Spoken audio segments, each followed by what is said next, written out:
ये अर्धसेल था ना, ये अर्धसेल क्या है, कोई बनाया इसको? अर्धसेल क्या है? तो बताए थे कि एक कोई विलयन रहे, इसमें कोई एक इलेक्ट्रोड रहे,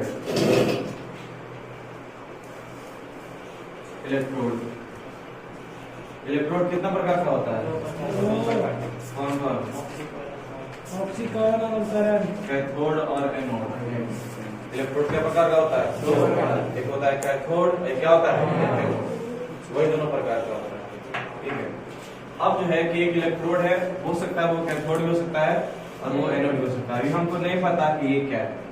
अब इसके ये जो है किसी विलयन में डूबा हुआ, जैसे बैटरी नहीं होता है, बैटरी में पानी रहता है जी, रहता है ना बैटरी में पानी? यस भैया। ठीक है, चिल्लाओ। इसके अंदर रहता है आयन। मान लीजिए इलेक्ट्रोड होता है किसी एम धातु का, किसका? एम धातु का। मान लीजिए कोई धातु, हम नहीं जानते अभी कौन सा धातु है, इसका नाम दे दिए क्या? एम। मान लीजिए ये जो आयन है, आयन कैसे बनता है? या तो इलेक्ट्रॉन को त्याग करके, या इलेक्ट्रॉन को ग्रहण करके। तो इलेक्ट्रॉन को जब त्याग करेगा तो प्लस आया कि माइनस? Positive charge. जब ग्रहण करेगा तो क्या आएगा? माइनस। यानी कि हो जाएगा ये एम एन प्लस, क्या हो जाएगा? M N plus. मान लीजिए कि ये आयन है कि नहीं है? यस भैया। इसमें एक विलयन है, और ये कैसा विलयन है? विद्युत अपघटनीय विलयन। कैसा विलयन है? विद्युत अपघटनीय। तो एक ऐसा विलयन जिसमें एक इलेक्ट्रोड डूबा हुआ है, और वो जो इलेक्ट्रोड है जिस धातु का है, मतलब कौन धातु का है? एम धातु का, उसी का आयन अगर विलयन में है, तो ये जो अरेंजमेंट है, ये जो स्ट्रक्चर है, ये जो डायग्राम है, इसी को कहते हैं हम, क्या बोलते हैं? अर्धसेल। क्या बोलते हैं इसको? अर्धसेल। क्योंकि हम जानते हैं कि वो पूरा सेल में क्या होता है, बताए थे कि जब पूरा सेल रहता है इसमें क्या इलेक्ट्रोड रहता है? दो इलेक्ट्रोड रहता है, और इसके बीच में क्या रहता है? विलयन रहता है। क्या रहता है? विलयन रहता है ना। तो अब हम बोल रहे तो हो गया पूरा सेल। तो अगर इसको बीच में एक बांट लिए तो क्या होगा? ये भी आधा सेल, ये भी क्या हो गया? आधा सेल। तो ये आधा सेल में क्या इलेक्ट्रोड है? एक। वो क्या है? विलयन वाला है। इधर भी देख लो, ये भी एक आधा सेल हो गया, इसमें क्या है? एक इलेक्ट्रोड और क्या है? विलयन। तो ये जैसे मान लीजिए कि ये एक इलेक्ट्रोड है, क्या हुआ यहाँ पे? दो। देखो कैथोड हो सकता है, वो एनोड होगा। अगर ये कैथोड होगा तो क्या होगा? अगर ये कैथोड होगा तो ये क्या हो जाएगा? एनोड। तो अभी जो है खाली लिखे अर्धसेल, तो हो सकता है कैथोड हो सकता है, और हो सकता है कि एनोड भी हो सकता है। ठीक है, तो ये क्या हो गया? अर्धसेल। ठीक है, उसके बाद क्या था नेक्स्ट? अर्धसेल विभवांतरीय विभव क्या है? तो अर्धसेल में ऑक्सीकरण क्रिया क्या है? अच्छा, अर्धसेल में ऑक्सीकरण की क्रिया क्या है? अब जो है इसमें जो है अर्धसेल में ऑक्सीकरण की क्रिया, देखो इसको थोड़ा हटाते हैं, उसके क्या प्रभाव हुए ना, जब समझा दिए थे कल ही।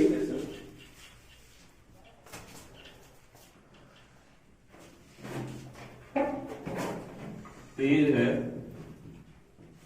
अर्धसेल बनाते हैं, ये मतलब यही अर्धसेल है, ठीक है। और यहाँ पे हम धातु की जगह पे करते हैं जिंक। कौन सा धातु? जिंक धातु। जिंक धातु है कि नहीं है? यस भैया। कैसे? जिंक जिंक है, और मानव संख्या कितना? 30। इसका अगर इलेक्ट्रॉनिक कॉन्फ़िगरेशन लिखेंगे तो क्या लिखेंगे? 1s2 2s2 2p6 3s2 3p6 4s2 3d10। ठीक है, तो पहला कक्षा में कितना होगा? 2। दूसरा कक्षा में 8। तीसरा कक्षा में 18। 2 6 8 8 10 18। और चौथा कक्षा में 2। अंतिम कक्षा में कितना है? 2। तो अगर कोई तत्व है जिसके अंतिम कक्षा में 1 रहे, चाहे 2 रहे, चाहे 3, क्या होता है? धातु। तो जिंक के अंतिम कक्षा में कितना इलेक्ट्रॉन है? 2। इसलिए जिंक क्या है? धातु। धातु। और ये जो धातु है, जिंक धातु है, इसके अंतिम कक्षा में कितना है? 2। तो हमेशा इसके पास प्रवृत्ति होगा इस इलेक्ट्रॉन को त्याग करने का। नहीं समझा? और हम एक वीडियो में बताए होंगे कि ऑक्सीकरण क्या है। यस भैया, जो इलेक्ट्रॉन 10वां तक हम जो पढ़े थे कि ऑक्सीजन हाइड्रोजन के बारे में, कि ऑक्सीजन को अगर कोई ग्रहण करता है तो ऑक्सीकरण है, या हाइड्रोजन को त्याग करता है तो क्या बोलते हैं? ऑक्सीकरण। ऑक्सीजन को ग्रहण करे या हाइड्रोजन को त्याग करे उसको ऑक्सीकरण नहीं कहते हैं। या फिर हाइड्रोजन को ग्रहण करे, ऑक्सीजन का त्याग करे, वो होता है अपकरण।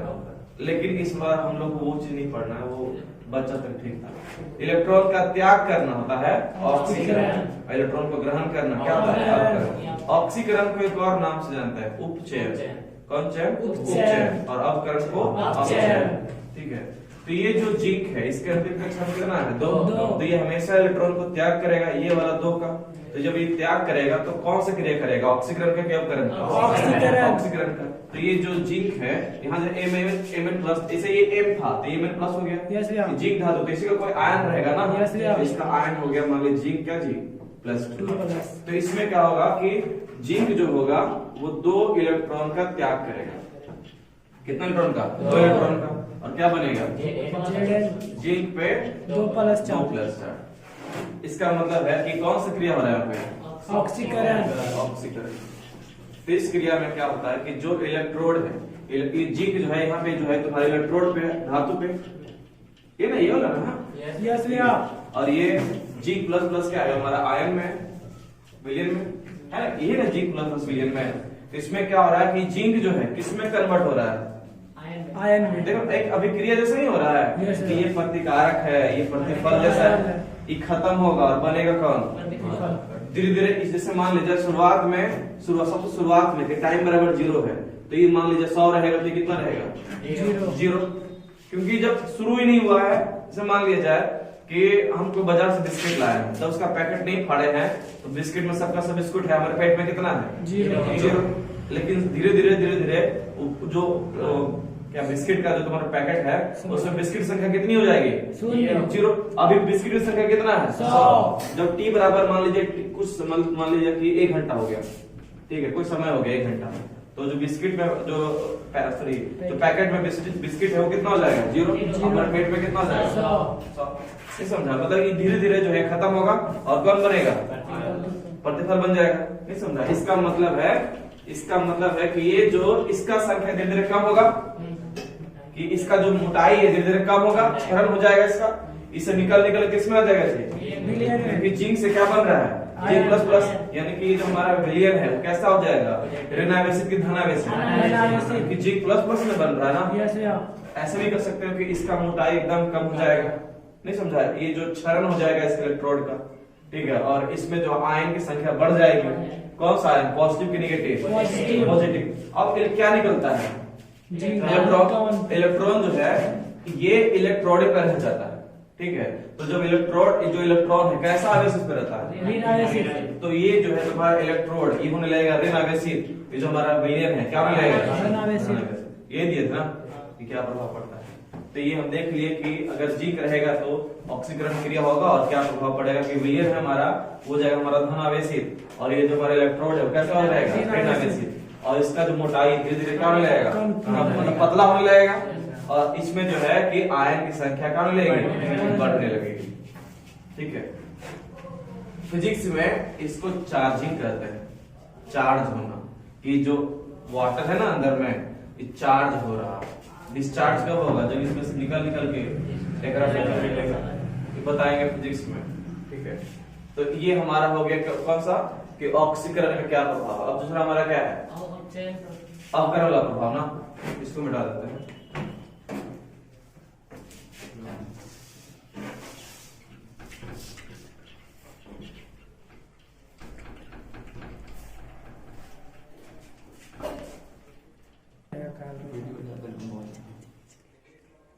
अब है क्लास 10 में पढ़ा होगा तुम लोग रिएक्टिविटी सीरीज। इसमें बीच में कौन रहता है? हाइड्रोजन। इसके ऊपर रहता है लोहा, जिंक, ये सब, और नीचे में क्या रहता है? कॉपर रहता है, हाइड्रोजन के नीचे रहता है। तो तुम्हारा मरकरी रहता है नीचे, प्लेटिनम रहता है, Ag रहता है, Au रहता है, देखा होगा? नहीं समझा? तो ये सब जो है कैसे तत्व हैं? कम सक्रियता वाले, और ये जो ऊपर वाले जो है क्या रहता है? ज्यादा सक्रियता वाले। एक बात ध्यान रखना कि जो हाइड्रोजन से जो ऊपर है, हाइड्रोजन से जो ऊपर है वो सब करते हैं ऑक्सीकरण की क्रिया, और जो हाइड्रोजन से नीचे है वो क्या करते हैं? अपकरण की क्रिया। ठीक है, जो हाइड्रोजन से ऊपर है क्या करेगा? ऑक्सीकरण। जैसे जिंक था तो क्या किया वो? ऑक्सीकरण। और ये जो लोहा है वो क्या करेगा? ऑक्सीकरण। लेकिन अगर कॉपर रहेगा तो क्या करेगा? अपकरण।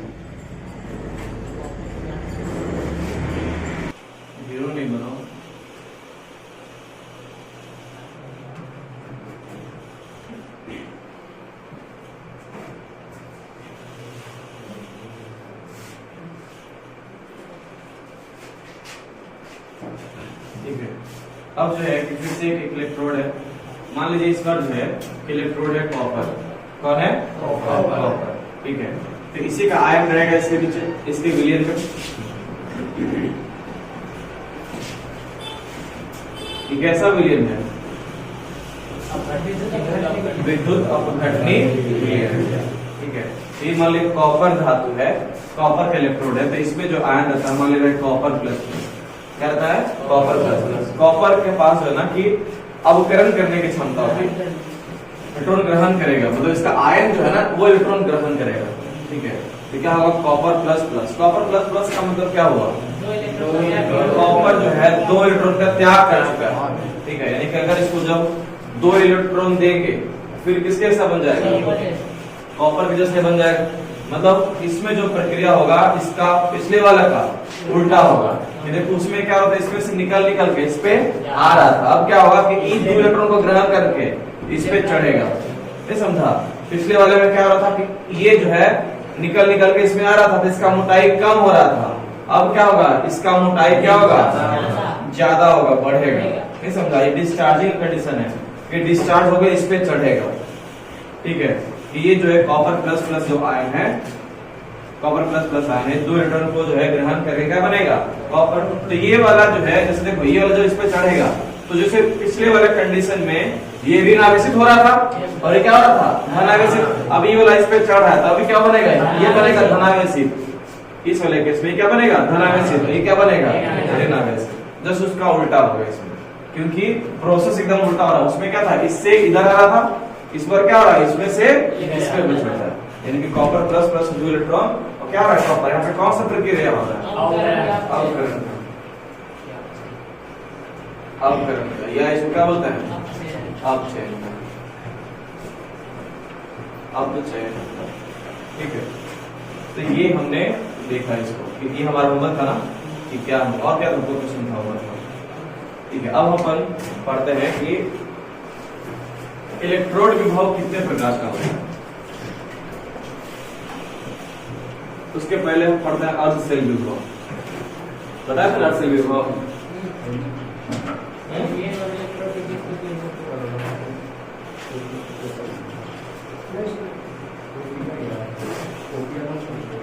अच्छा बताओ, ये क्या है?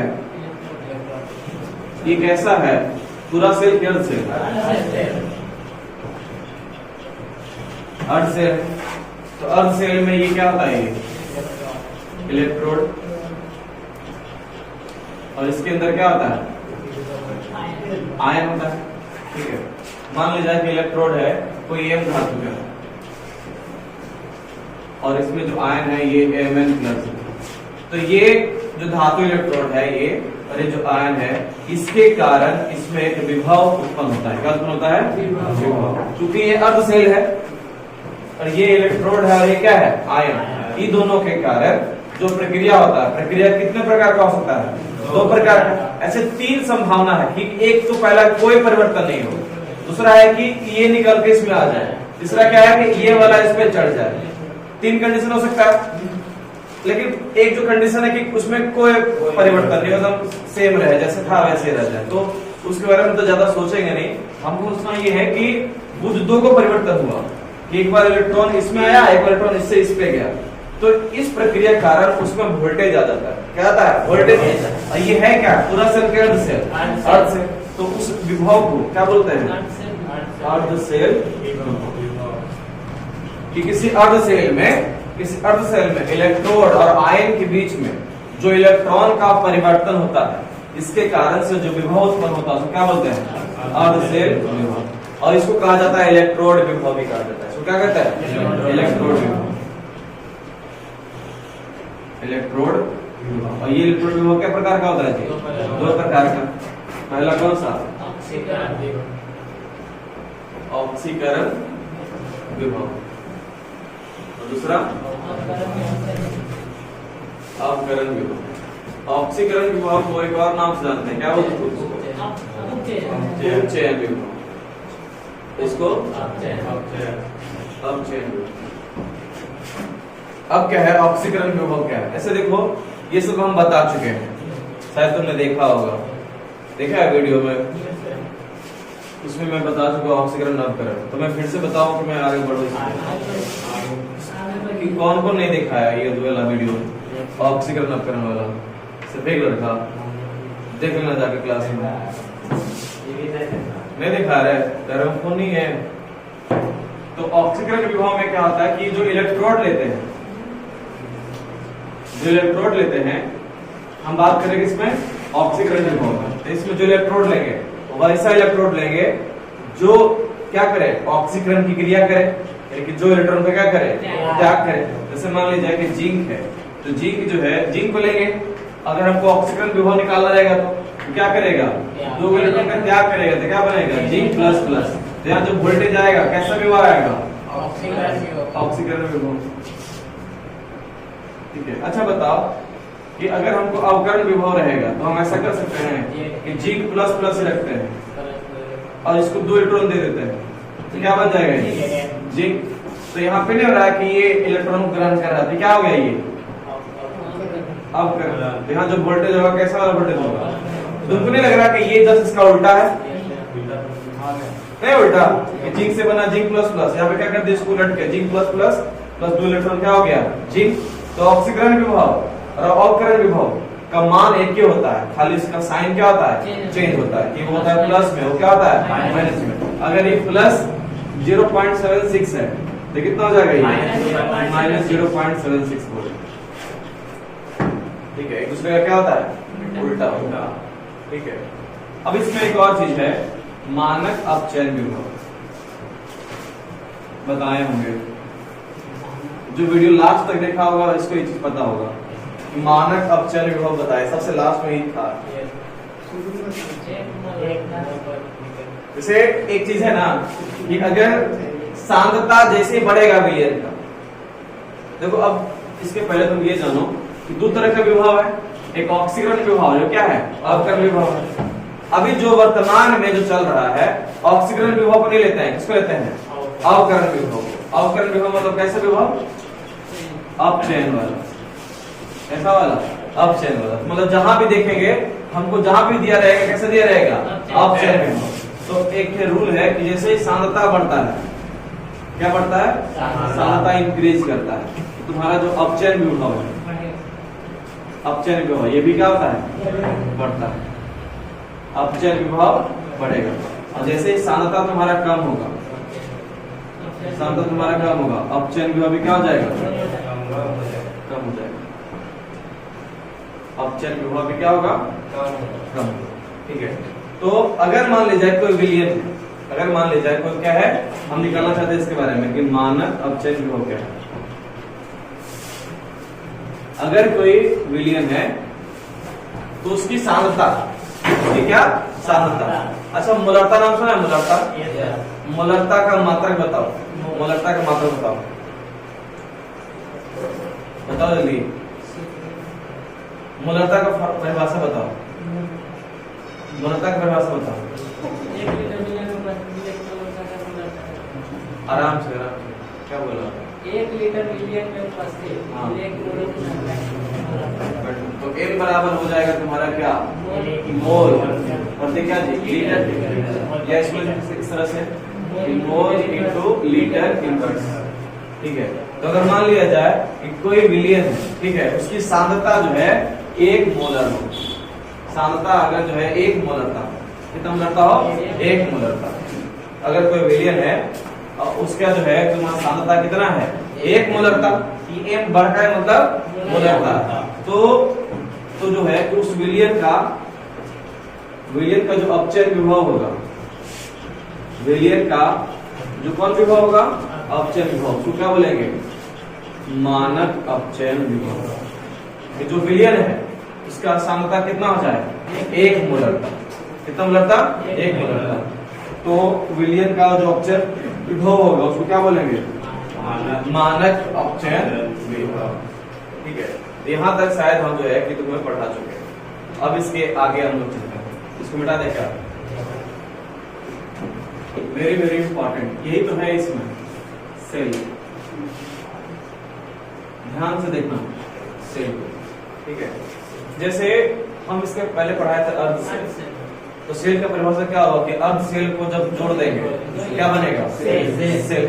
या फिर जो अर्ध सेल था उसमें कितना इलेक्ट्रोड था एक, यानी कि इलेक्ट्रोडों को संयोजन करना, मान लो एक और इलेक्ट्रोड है जोड़ देंगे तो क्या बन जाएगा सेल। ये समझा। जैसे एक होता है एक बैटरी होता है, ये क्या होता है बैटरी। बैटरी क्या होता है कि सेलों के समूह को क्या बोलते हैं बैटरी। क्लास 10 में पढ़ा होगा कि सेलों के समूह को क्या बोलते हैं बैटरी। लेकिन सेल कैसे बनता है, तो सेल बनता है एक बैटरी बनता है सेलों के समूह से, और एक सेल किससे बनता है अर्ध सेलों के समूह से। अर्ध सेलों के समूह से या ऐसा बोलो कि या इलेक्ट्रोडों के समूह से क्या बनता है एक सेल। ठीक है। और वैसा वैसा सेल जब ढेर सारा बनता है लगता है तो क्या बनता है जी एक बैटरी बनता है। ठीक है। तो पहले लिखो सेल क्या है। सेल क्या है, सेल क्या है लिखो। दो इलेक्ट्रोड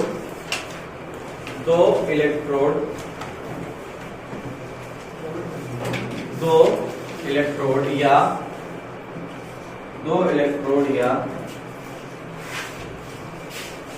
अर्ध सेलों के संयोजन से, दो इलेक्ट्रोड या अर्ध सेलों के संयोजन से,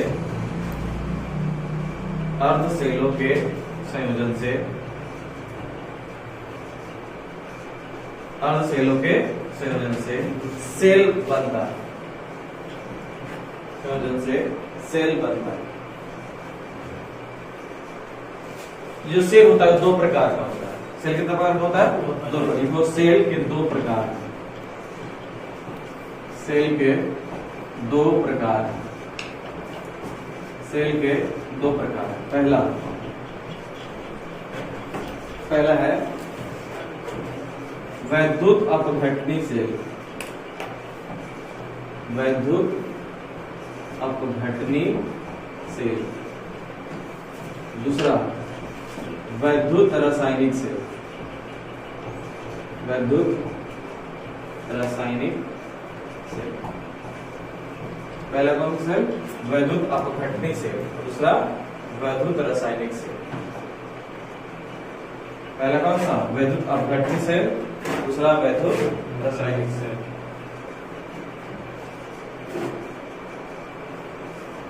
देखो अब ये दोनों में अंतर क्या है। वैद्युत अपघटनी सेल क्या होता है और वैद्युत रासायनिक सेल क्या होता है, पहले इसको समझना। तो अगर मान लिया जाए कोई विद्युत अपघटनी विलयन, ठीक है, और उसमें कोई विद्युत अपघट डाला हुआ, क्या डाला हुआ है विद्युत अपघट। तो अगर वैसा सेल जिसमें विद्युत धारा प्रवाहित, ध्यान देना, वैसा सेल जिसमें विद्युत धारा प्रवाहित करने पर अगर उसके विलयन में उपस्थित विद्युत अपघट को उसके आयन में तोड़ दिया जाता है तो वैसा सेल को बोलते हैं विद्युत अपघटनी सेल। इसके नाम में ही है विद्युत के द्वारा क्या करना है हमको अपघटन करना, मतलब तोड़ना है। कि विद्युत धारा बाहर से अप्लाई करेंगे। विद्युत धारा हम कहां से प्राप्त कर सकते हैं, कितना तरीके से, दो तरीका से, तो डीसी से या तो क्या से जी एसी से। डीसी के लिए हमको बैटरी लगाना पड़ेगा और एसी के लिए हमको कोई ट्रांसफार्मर लगाना पड़ेगा। नहीं समझा। तो कोई भी बाहरी स्रोत हो, तुम कहीं से भी करंट ला रहा है, कहीं से विद्युत धारा ला रहा है, लेकिन विद्युत धारा को प्रवाहित करने पे वो जो हमारा जो एक अरेंजमेंट है, इधर एक इलेक्ट्रोड है, इधर एक एनोड है, इधर एक कैथोड है, बीच में विद्युत अपघटनी विलयन है, उसमें कोई विद्युत अपघट डाला हुआ है, और अगर उसके ऊपर विद्युत धारा प्रवाहित कर दे तो क्या करता है विद्युत धारा प्रवाहित करने पे कि जो विद्युत अपघट है विलयन में उसको उसके आयन में तोड़ देता है। तो उस क्रिया को क्या बोलते, उस सेल को क्या बोलता है विद्युत अपघटनी सेल। यानी कि वैसा अपघटनी सेल या वैसा सेल जिसमें विद्युत धारा प्रवाहित करने पर उसके विलयन में उपस्थित विद्युत अपघट को उसके आयनों में तोड़ दिया जाता है, वैसा सेल को क्या बोलते हैं विद्युत अपघटनी सेल। मतलब इसमें होता है विद्युत ऊर्जा से रासायनिक ऊर्जा। पहले विद्युत धारा डाले तब ना आयन में टूटा ना, तो विद्युत ऊर्जा से कौन ऊर्जा रासायनिक ऊर्जा। इसमें क्या होता है वैद्युत रासायनिक सेल में क्या होता है कि इसमें पहले से विद्युत धारा नहीं डालते हैं, इसके अंदर एक रासायनिक क्रिया खुद से होता है। किसमें? विद्युत रासायनिक सेल में इस सेल के अंदर एक रासायनिक क्रिया होती है जिसके कारण विद्युत धारा प्रवाहित होती है। नहीं समझा? कि इसके अंदर जैसे हमारा जो बैटरी है, जो हम घर में यूज करते हैं बैटरी, तो बैटरी क्या होता है? उसके अंदर से बैटरी क्या देता है हमको? विद्युत धारा।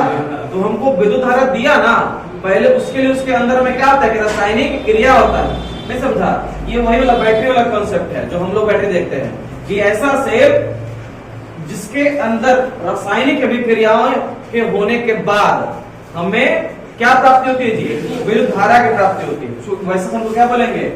विद्युत रासायनिक सेल। इसका उल्टा, इसमें विद्युत धारा डालते हैं, इसमें से निकलता है। नहीं समझा? इसमें विद्युत धारा डालने पे आयन में टूटा, और इसमें क्या है कि एक ऐसा रासायनिक क्रिया होता है, पहले आयन अपने आप टूटता है वो। नहीं समझा? उसके बाद क्या होता है कि उसमें से विद्युत धारा उत्पन्न होती है। मतलब इसमें जो है रासायनिक ऊर्जा से कौन सी ऊर्जा? विद्युत ऊर्जा। इसमें क्या था? विद्युत ऊर्जा से रासायनिक ऊर्जा। इसमें क्या होगा? रासायनिक ऊर्जा से विद्युत ऊर्जा। नहीं समझा? तो उल्टा। तो लिखो पहला, विद्युत अपघटनी सेल क्या है? विद्युत अपघटनी सेल क्या है?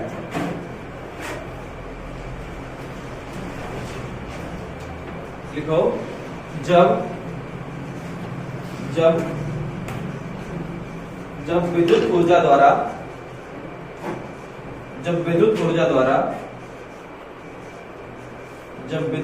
द्वारा सेल में रासायनिक अभिक्रिया कराई जाती है, जब विद्युत ऊर्जा द्वारा सेल में रासायनिक अभिक्रिया कराई जाती है,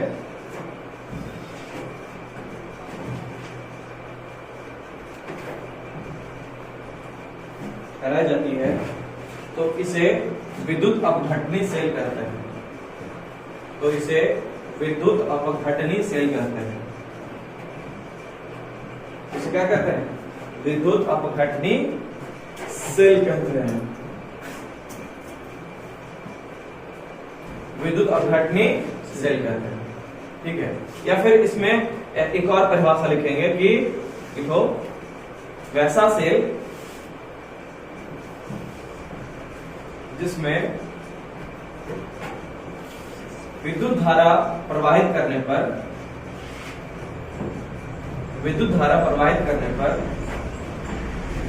उसके विलयन में उपस्थित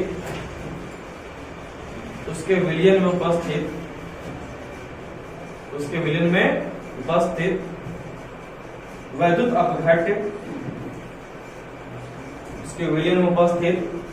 अपघट्य अपने आयनों में टूट जाता है, ब्रेक कर जाता है, अपने आयनों में टूट जाता है,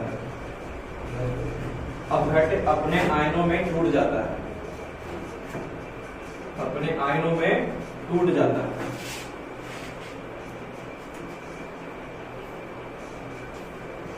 अपने आयनों में टूट जाता है। तो इस सेल को हम क्या बोलते हैं जी? इस सेल को हम विद्युत अपघटनी सेल कहते हैं। इसे हम विद्युत अपघटनी सेल कहते हैं। अच्छा बताओ, इसमें कौन ऊर्जा से कौन ऊर्जा बदला? विद्युत ऊर्जा से रासायनिक ऊर्जा। लिखना नीचे देखे, इसमें विद्युत ऊर्जा से रासायनिक ऊर्जा में रूपांतरण होता है। इसमें विद्युत ऊर्जा से रासायनिक ऊर्जा में रूपांतरण होता है।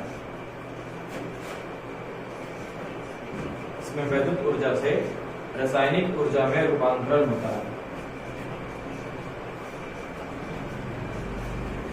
किससे किसमें? विद्युत से रासायनिक। ठीक है? अब इसमें कुछ देखेंगे अपन, बहुत इंपॉर्टेंट। ठीक है? देखना एक चीज,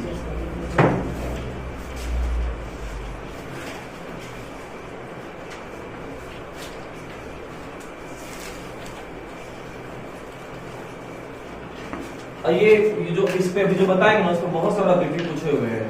ठीक है? मान लीजिए एक सेल है हमारे पास। ठीक है? सेल है, इसमें कितना इलेक्ट्रोड होगा? सेल में कितना? 2। अगर अर्ध सेल रहेगा तो कितना? 1। सेल में कितना इलेक्ट्रोड? 2 इलेक्ट्रोड।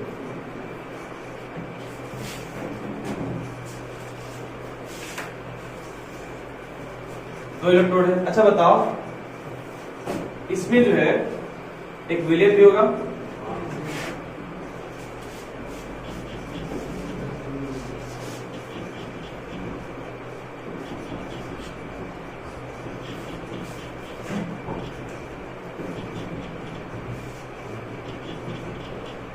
तो 2 इलेक्ट्रोड होगा। एक होगा एनोड है, वो क्या होगा? कैथोड। तो ये है एनोड, ये है क्या? एनोड। और ये हो गया हमारे क्या? कैथोड। क्या हो गया? कैथोड। एक बात याद रखना, एनोड पे होता है ऑक्सीकरण और कैथोड पे अपकरण। बस इस कॉन्सेप्ट को याद रखना, तुम्हारा अधिक से अधिक कॉन्सेप्ट क्लियर हो जाएगा। एनोड पे ऑक्सीकरण, एनोड पे क्या होता है? ऑक्सीकरण। और कैथोड पे क्या होता है? अपकरण। बस इतना ही तो बनता है। एनोड पे क्या होता है? ऑक्सीकरण। और कैथोड पे क्या होता है? अपकरण। अच्छा बताओ, ऑक्सीकरण क्या होता है? इलेक्ट्रॉन का त्याग की ग्रहण, और अपकरण में ग्रहण। मान लीजिए विद्युत अपघट है NaCl, प्रबल है कि दुर्बल है? प्रबल मतलब क्यों प्रबल? इसको प्रबल क्यों बोलते हैं? क्योंकि पूरी तरह से अपने आयनों में ये जुड़ जाता है। अच्छा, विद्युत अपघट है कि अनपघट है? अपघट है। इसका मतलब क्या हुआ? कि उससे होकर विद्युत धारा प्रवाहित हो जाएगा। तो अब जो ये NaCl है, तो इसमें जब जो है इस विद्युत धारा प्रवाहित करेंगे इस विलयन के अंदर, तो क्या होगा? टूटेगा। नहीं बताया था कि विद्युत अपघटनी सेल है, तो बाहर से विद्युत धारा प्रवाहित करने पर ये क्या होगा? टूटेगा। तो ये जब टूटेगा NaCl, तो किसमें टूटेगा जी? क्या प्रवाहित करने पर? विद्युत धारा। किसमें टूटेगा? Na+ क्या जी? C-। अब वेरी इंपॉर्टेंट, ठीक है।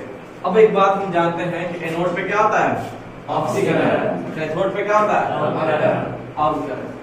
ठीक है। अच्छा बताओ कि ये जो Na+ है, ये क्या है? Na+, और ये क्या है?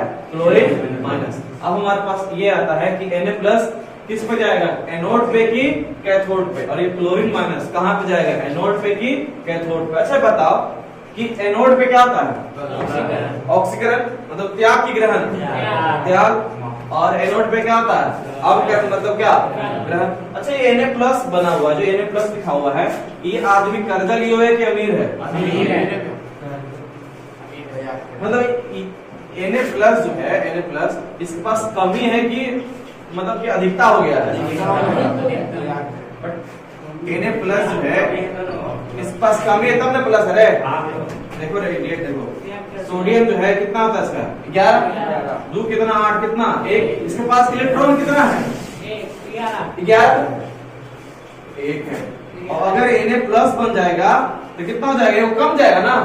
जिसके पास कमी हो गई कि ज्यादा हो गया? कमी हुआ ना। नहीं समझ रहा? देखो सोडियम है, परमाणु संख्या कितना होता है? 11। इसके पास पहले से कितना था? 11। कितना इलेक्ट्रॉन है? 11 इलेक्ट्रॉन है ना। जब Na+ कर देंगे तो क्या हो जाएगा? प्लस करने का मतलब त्याग किया है ना। त्याग करना मतलब निकल जाना कि आ जाना? तो इलेक्ट्रॉन कितना हो गया इसके पास? 10। तो इलेक्ट्रॉन 10 हो गया है, तो इसके पास कमी ना है, ठीक है। अगर मान लीजिए इसमें से और है वो निकाल देंगे, और निकाल देंगे तो और गरीब नहीं हो जाएगा जी? ये और परेशान हो जाएगा। जैसे मान लीजिए कोई आदमी के पास 100 रुपया था, उसका 20 रुपया भुला गया, तो अब जो है कि 20 रुपया भुला के 80 रुपया पे जो है वो बचाओ परेशान है कि बहुत खुश है? तो उसको हम और परेशान करेंगे, उसको 20 रुपया दे के खुश कर दे, 20 रुपया दे खुश करेंगे। और अगर ये वो आदमी जो है उसको 20 रुपया मिल गया है, जैसे क्लोरीन पे माइनस है, इसके पास जितना पहले था 17 को था, इसमें से वो मिल गया ना, 18 हो गया है, तो इसको क्या करेंगे? इसके पास मतलब जो 17 से 18 हो गया है, ये खुश न है जी? देखो दोनों को उसकी वर्तमान स्थिति पे लाओ। Na+ वर्तमान स्थिति पे क्या? नहीं। प्लस में क्लोरीन वर्तमान स्थिति में क्या? नहीं। किसमें है जी? माइनस में। यानी कि एगो इसका कम गया है, इसका एगो क्या गया? बढ़ गया। तो इसको बनाना है जैसे था पहले वैसे ही, अब क्लोरीन को वैसे बनाना है जैसे पहले था वैसे ही। नहीं समझा? तो बताओ सोडियम को हम कहां पे रखेंगे? एनोड पे कि कैथोड पे? देखो अगर जो है एनोड पे रखते हैं, पहले हम देखते हैं, पहले हम लोग गलती करते हैं कि रख के देखते हैं कि होता क्या है, ये समझा। तो अगर जो है एनोड पे रखेंगे सोडियम को, पहले गलती करेंगे हम लोग। एनोड पे क्या होता है, कौन क्रिया? ऑक्सीकरण मतलब इलेक्ट्रॉन का क्या त्याग। तो एनोड पे लेकर आ रहा है सोडियम प्लस को, इसको जी सोडियम प्लस को। तो एनोड क्या करेगा, भैया हम तो लूटने वाले हैं, हम तो लूट लेंगे, एक और लूटेंगे ना। तो मान लीजिए इसका एक और लेके भाग गया, तो ये एनएफ क्या प्लस हो जाएगा, ये स्टेबल नहीं है, ये अनस्टेबल है, तो जाएगा जी इस पे नहीं, ये तो लुटेरा है। तो जैसे मान लीजिए कि एक आदमी जो है कि पूरा लुटा गया, उसका घर बार लुटा गया, और फिर ऐसा आदमी के पास गया, बोले हम भी तुमको छोड़ने नहीं है, जो बचा कुचा वो ले लेंगे। तो ये कोई एक प्लस पे तो गए इसके पास, किसके पास, एनोड के पास, बोला कि हमारे पास आया तो नहीं समझा, हम जो है वो छीन लेंगे, नहीं समझा, डबल कर दे दिया इसको, नहीं समझा। तो इसके पास जाएगा नहीं, तो किसके पास जाएगा जी, कैथोड के पास। तो मान लीजिए कैथोड पे गया हमारा सोडियम, कैथोड पे कौन गया हमारा सोडियम, एक गरीब बन के, मतलब कि हमारे पास कमी, देखो भैया हमारे को भुला गया, नहीं समझ, तो ठीक है आप, तो क्या करेगा जी, अब ग्रहण मतलब क्या करेगा, ये ग्रहण करेगा, ठीक है हम तुमको देते हैं। तो ये जो है एक इलेक्ट्रॉन इसको देता है, क्या बन जाता है, N, नहीं समझा। इसका मतलब जो सोडियम है कहाँ पे जाएगा, कैथोड पे, क्योंकि यहाँ पे कौन सा क्रिया होता है, अपकरण, मतलब एक और नाम से क्या, अपचयन का। अब क्लोरीन में कहाँ जाएगा, एनोड पे। अब जब वहां वो चली गया, कैथोड पे चले गया सोडियम, तो अब क्लोरीन कहाँ पे जाएगा जी, एनोड पे। तो एनोड पे आता है, एनोड पे कौन आएगा भैया, क्लोरीन। तो एनोड पे क्या होता है, ऑक्सीकरण। तो क्लोरीन माइनस है, ये क्या है, ये वो ले लिया ना, ये वो लिए हुए है क्लोरीन माइनस, तो क्या करेगा, क्या करेगा, ये एनोड क्या करता है, ऑक्सीकरण मतलब त्याग, एगो जो लिया हुआ फेंको, उसको फेंको, फेंकवाएगा वो, नहीं समझा, जब ले लिया है ना, फेंको इसको, हटा इसको, निकालो इसको, बड़का लेके आया है तो निकलवाएगा इससे, तो इसमें से एक इलेक्ट्रॉन क्या करेगा जी, निकलवा देगा। एक इलेक्ट्रॉन ज्यादा लिया था ना, तो एक इलेक्ट्रॉन को निकालेगा, तो कैसा बनेगा, Cl। लेकिन Cl नहीं बनता है, यहाँ पे Cl2 गैस बनता है, क्या बनता है, Cl2 गैस, क्लोरीन गैस निकलता है, किस पे, एनोड पे। तुमको लग रहा है भाई यहाँ पे क्लोरीन क्या है, एक, यहाँ पे 2 कैसे बन सकता है, ठीक है इसको एक बनाते हैं, आगे में 1/2 से गुना कर दिए, तो नहीं हो गया एगो। देखो ना भैया Cl2 मतलब क्या है, क्लोरीन 2 गो, और आगे में 1/2 से गुना कर देंगे, तो 2 गो है, आगे में 1/2 से गुना कर दो तो क्या हो जाएगा, 1 गो। तो ये होता है कि एनोड पे कौन सा गैस निकलता है जी।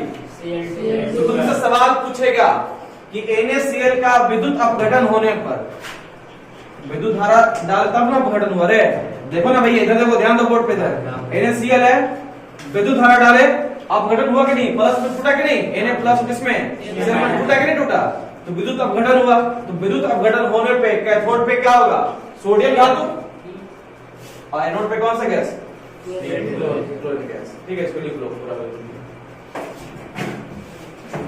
इसके नीचे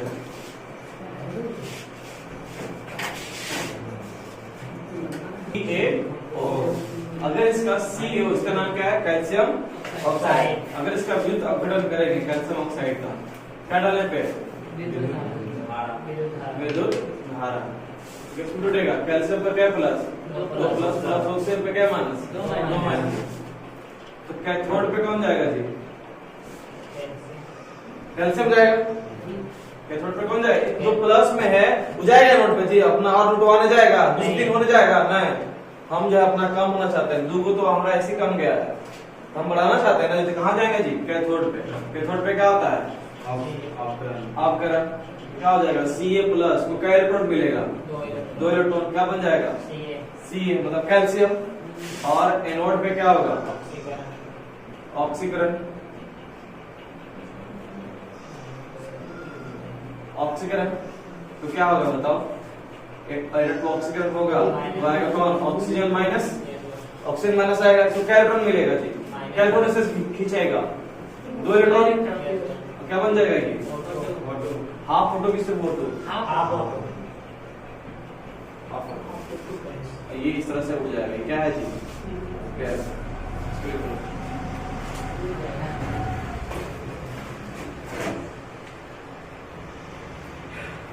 इसका देता है क्वेश्चन HCl, हमारा विद्युत अपघट कौन सा है? HCl। तो ये HCl में जब है विद्युत धारा डालेंगे, क्या डालेंगे? विद्युत धारा। तो क्या होगा? टूटेगा किसमें? H प्लस प्लस क्या जी? Cl minus. अब जो है कैथोड पे क्या होता है? कौन सा क्रिया? अवकरण। याद रखना ये सब। कैथोड पे क्या होता है? अवकरण। तो अवकरण किसका होगा? अवकरण में मिलता है इलेक्ट्रॉन मिलता है, तो जो गरीब रहेगा उसी को नहीं मिलेगा इलेक्ट्रॉन। H प्लस ये ना जी, इसका निकला हुआ है, इसको मिलेगा। तो क्या होगा? H प्लस गया है भैया हमारा, तो ये तो लेकर भाग गया कोई, हमको दीजिए, नहीं समझा था? ठीक है, इसको तुमको मिल जाएगा एक इलेक्ट्रॉन। फिर क्या बनेगा? ये H बनना चाहिए, लेकिन गैस निकलता है, तो कौन सा गैस निकलेगा? Hydrogen gas. लेकिन ये दुगुना हो गया, तो आगे में आधा से गुना कर देंगे, तो इसको लिख देंगे हाफ H2, 1/2 H2। ठीक है। अगर मान लीजिए हमारा रहे एनोड रहे, क्या रहे? एनोड। यहाँ पे क्या होता है? ऑक्सीकरण। ऑक्सीकरण में खींचने वाला है, तो खींचेंगे उसी का ना जिसका ज्यादा हो गया। किसका ज्यादा हो गया? Cl माइनस का। तो क्या होगा? Cl माइनस को खींच लेंगे एक इलेक्ट्रॉन, क्या बनेगा? ये हाफ Cl2 हो गया। ठीक है, तो हो गया कैथोड पे कौन सा गैस? Hydrogen gas. और एनोड पे कौन सा गैस? Cl2। ठीक है, जो तत्व गैस बनने लायक रहेगा वही गैस बनता क्या है? मोलन्स क्या है? पार्ट्स पर मिलियन क्या है? पार्ट्स पर मिलियन, ppm। ppm तो लिखो। हेनरी का नियम क्या है?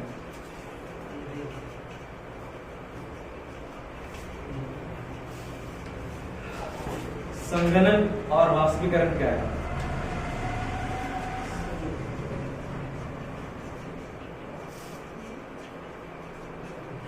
फिर लिखो गैस की विलेयता को प्रभावित करने वाले कारक। गैस की विलेयता को प्रभावित करने वाले कारक।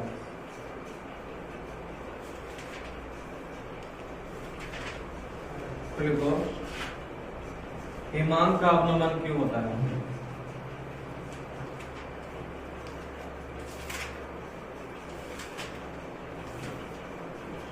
वांट हॉफ गुणांक क्या है? वांट हॉफ गुणांक क्या है? कोलराउस का नियम लिखें।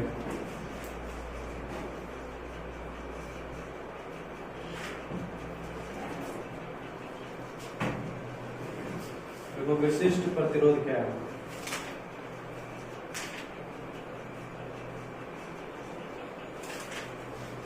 तो लिखो तुल्यांकीय चालकता क्या है?